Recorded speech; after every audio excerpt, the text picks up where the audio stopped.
صحرائے سہارا جو کہ دنیا کا سب سے بڑا گرم صحرا ہے۔ اس صحرا کی خوبی یہ ہے کہ اس میں کہیں کہیں برف باری بھی ہوتی ہے اور کہیں کہیں ٹمپریچر گرمی کی شدت کی وجہ سے 70 سینٹی گریڈ تک چلا جاتا ہے۔ اس صحرا کا رقبہ 9.2 ملین مربع کلومیٹر ہے، جو کہ چائنا یا امریکہ کے رقبہ کے برابر ہے۔ یہاں سخت چٹانیں اور ریت کے پہاڑ ہیں۔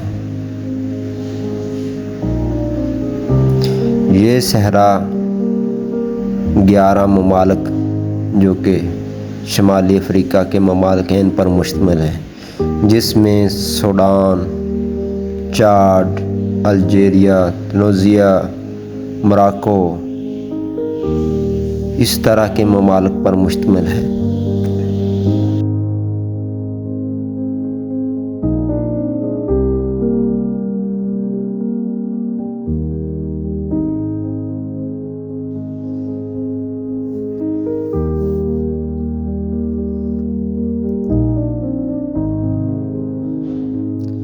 سائنسدانوں کے خیال کے مطابق پہلے یہ صحرا نہیں تھا، یہاں پر گرینری موجود تھی، یعنی کہ یہ صحرا سرسبز و شاداب تھا۔ یہاں درخت تھے، یہاں جھیلیں تھیں، دریا تھے، ندیاں تھیں، پرندے تھے، درندے تھے۔ یہ چیزیں سائنسدانوں کو وہاں پر موجود غاروں کی مدد سے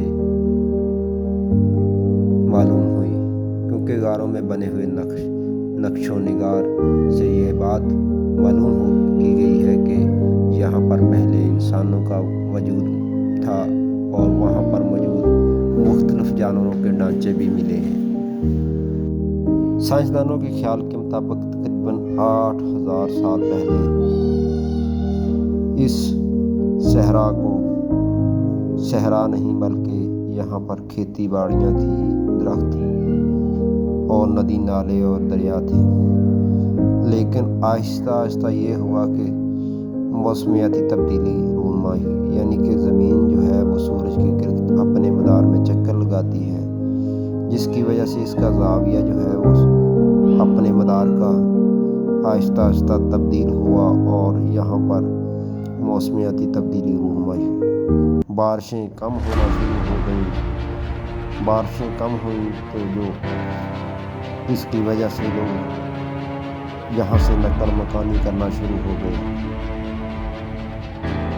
یہاں پہلے جو درندے اور پرندے اور مختلف جانور رہا کرتے تھے۔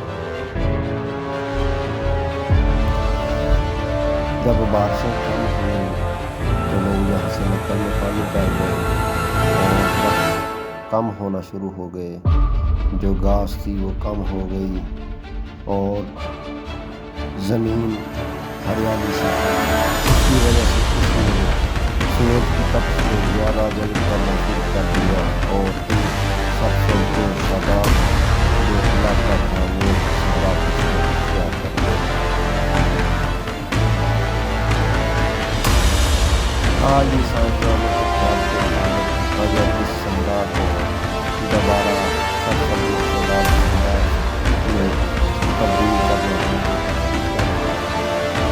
اتنے ہی سال لگیں گے، اتنے سال میں یہ سرسبز و شاداب علاقے سے صحرا بناتی ہے۔ اسی صحرا کی